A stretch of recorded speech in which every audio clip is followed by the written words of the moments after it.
We are proceeding with the next session on dry mouth from therapeutic guidelines, page number 121, continuing the oral mucosal disease chapter. Now, dry mouth is the subjective feeling of dry mouth or xerostomia. It is, first thing they have mentioned it, it's a subjective feeling. Actual saliva may be normal, but one may feel dry. And it may be physiological condition that sometimes during the day or when water intake is less, a person may feel dry mouth. But it is not a pathological dry mouth at that stage. It is a subjective feeling of dry mouth. Xerostomia is a relatively common condition that may or may not occur in the context of salivary gland hypofunction and objective reduction in the quantity and quality of saliva. So that is the objective reduction when actual quantity decreases. Now, many physiological and pathological conditions and drugs can cause salivary gland hypofunction or dry mouth, and common causes of the dry mouth include dehydration, alcohol. Alcohol, what it does is, alcohol, as we know, that all alcoholic products have a tendency to evaporate, leading to the surface below becoming dry. The commonest alcohol we can think doing this is a nail polish remover, acetone. So it would evaporate, leaving the surface below dry. So that's how alcohol works broadly. As a molecule, okay, how it works. Then anxiety can create that sympathetic system gets activated. It can lead to dry mouth, mouth breathing, and some of the drugs.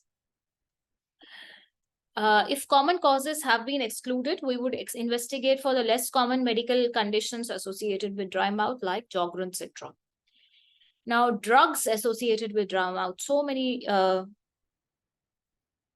drugs are there for dry mouth, and the first is anticholinergics and antihistamines. They, whatever was cholinergic system is creating or increasing the secretions in the body. Anticholinergic drops it, stops it. So this is anticholinergic system. Antihistamines, again, histamines are inflammatory mediators, and antihistamines are taken to suppress the inflammatory mediators. So they again produce dry mouth. Then drugs to lower blood pressure, angiotensin converting enzyme inhibitors, angiotensin 2 receptor blockers or beta blockers, when we say, then alpha blockers, beta blockers, all these are basically blocking the sympathetic nervous system because they are trying to lower the blood pressure. Sympathetic is cardiostimulatory. That's how these drugs are blocking, reducing the sympathetic mechanism and reducing the salivary production. And diuretics, increasing the urination to lower the blood pressure, reducing the fluids in the body, again leading to dehydration and feeling of dryness in the mouth. Inhaled bronchodilators.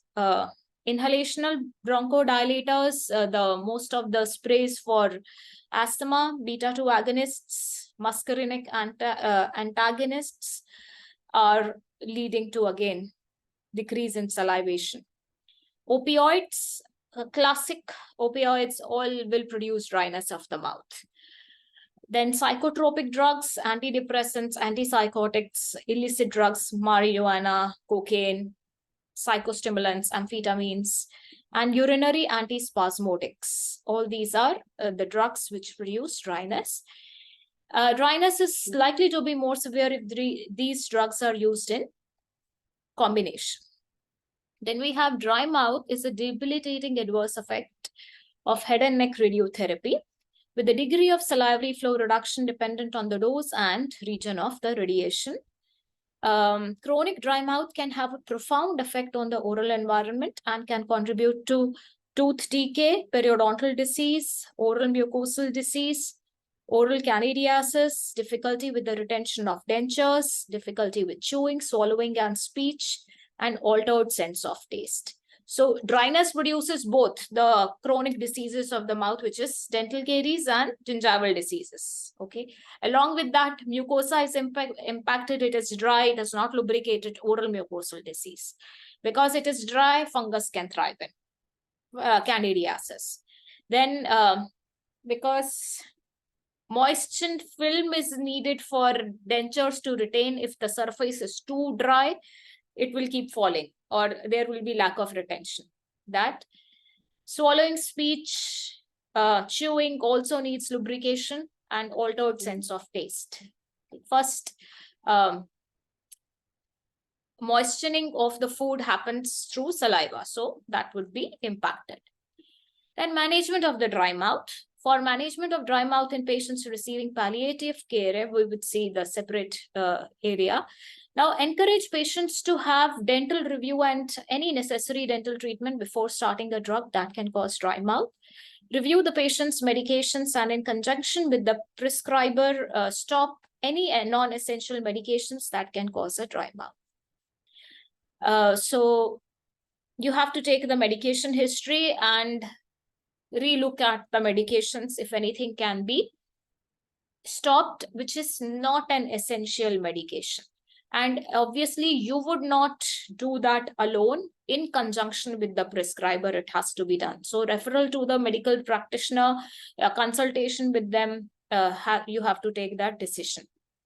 And management strategies for patients with dry mouth include ensuring adequate hydration, time and again sipping of the water, ensuring good oral hygiene, regular dental examination and treatment every 3 to 6 months, topical remineralization, remineralizing agents to prevent tooth decay. So sometimes even for adults, we prescribe topical fluorides, sealants to prevent tooth decay, which is in these circumstances, this is the one of the most legit circumstances where we would prescribe topical remineralizing agents.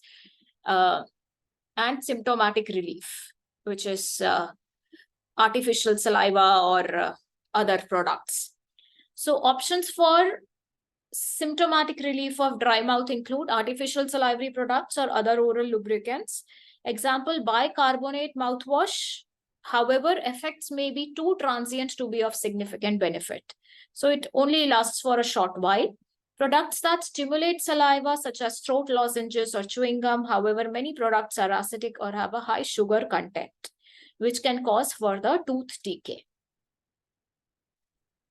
Then we have further non-pharmacological advice for patients with dry mouth. If symptomatic measures are inadequate or if dry mouth is a symptom of systemic disease, refer patients to an appropriate specialist.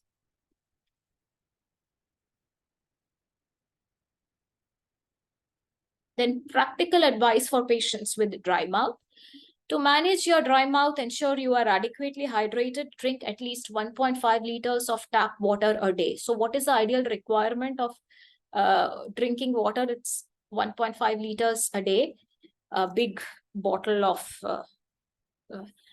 here in this country, everybody drinks water like more than, I think, 2.5 liters. Everybody has that stay hydrated big water bottles with markings. Then chew food thoroughly before swallowing. Before chewing stimulates saliva flow. Chew sugarless gum or suck sugarless sweets. Avoid fruit flavors.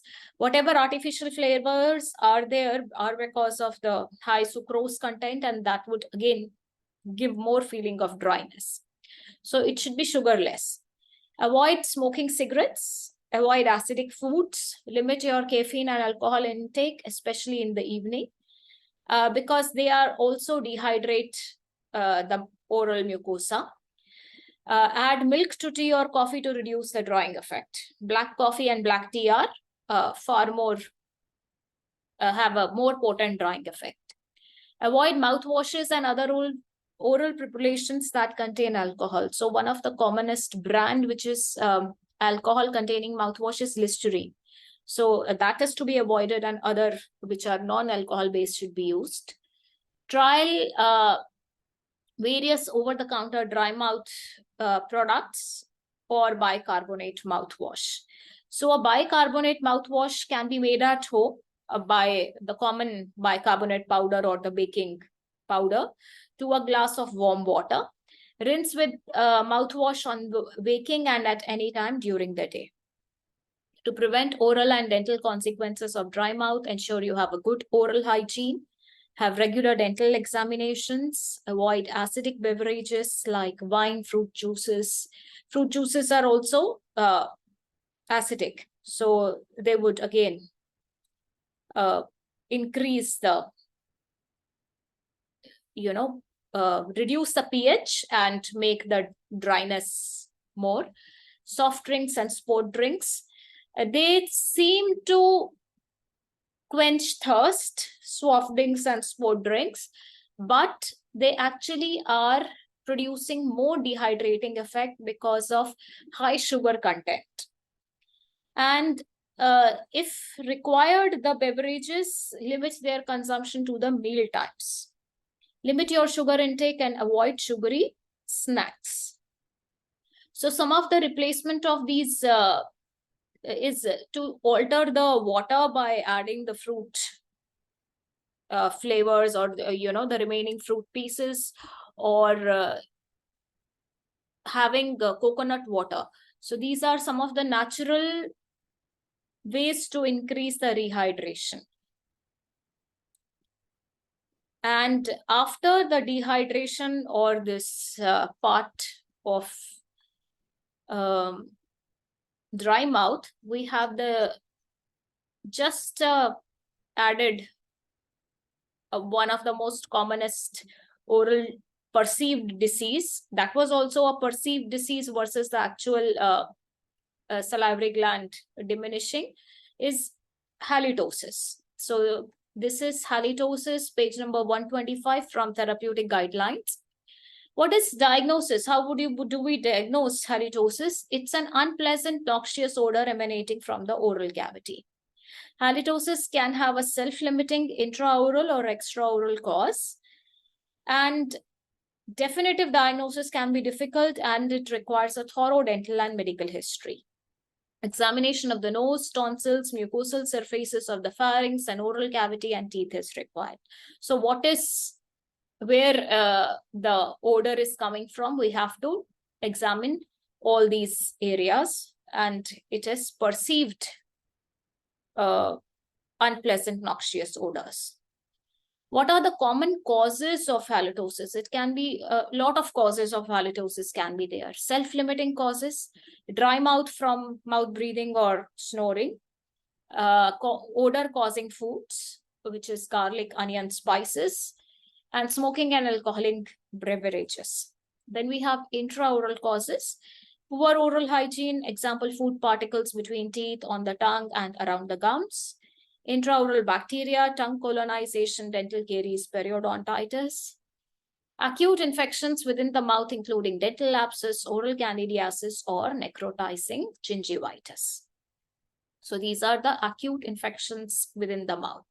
Then we have salivary gland hypofunction, tonsillar pathology, which is chronic caseous tonsillitis or peritonsillar abscess, and oral cancer. So these are intraoral causes of halitosis. Extraoral causes. Extraoral causes, acute pharyngeal infection.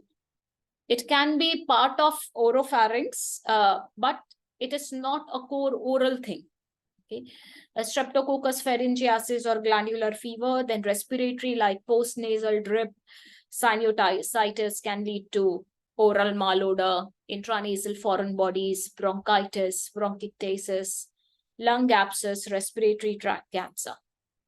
GIT, Zenker diverticulum, gastrocolic fistulae, Helicobacter pylori infection, and GERD, gastroesophageal reflux disease. Though these two are not very essential, well-established causes, but have been reported. Literature still reports and these infections leading to halitosis.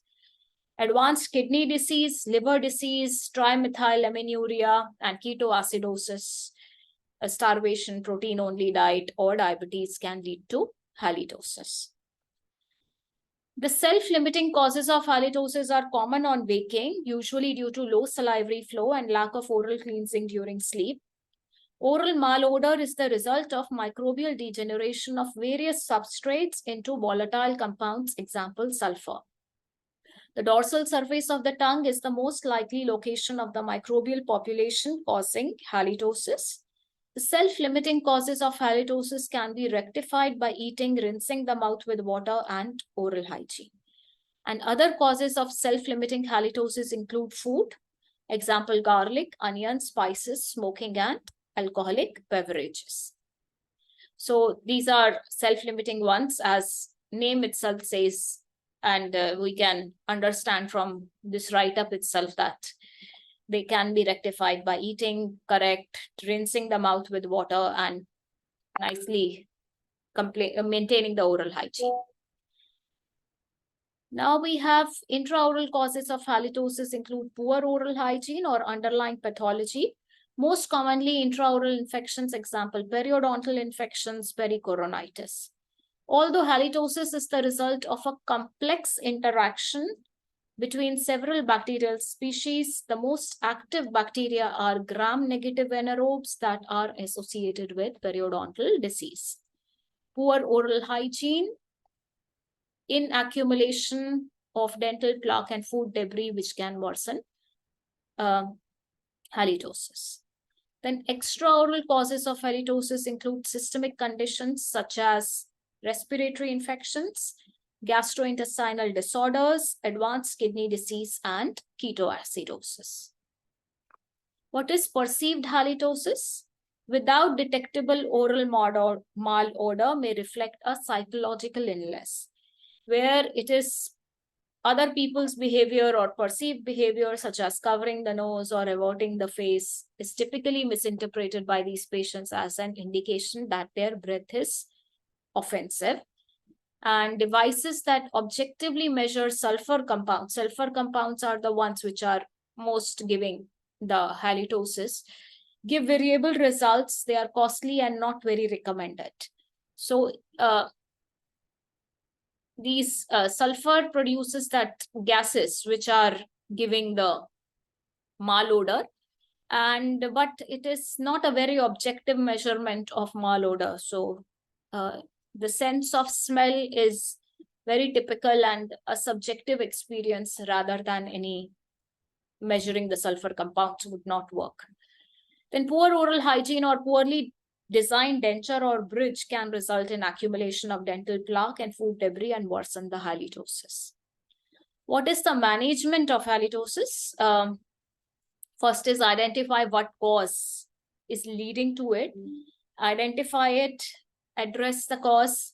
Management of self-limiting causes of halitosis includes improving oral hygiene, including tongue cleaning, avoiding odor-causing foods, smoking, alcoholic beverages, addressing the cause of mouth breathing if identified, and considering a trial of other non-specific measures such as chewing sugar-free gum to stimulate saliva, ensuring adequate hydration, and reducing caffeine intake. So it's all basic.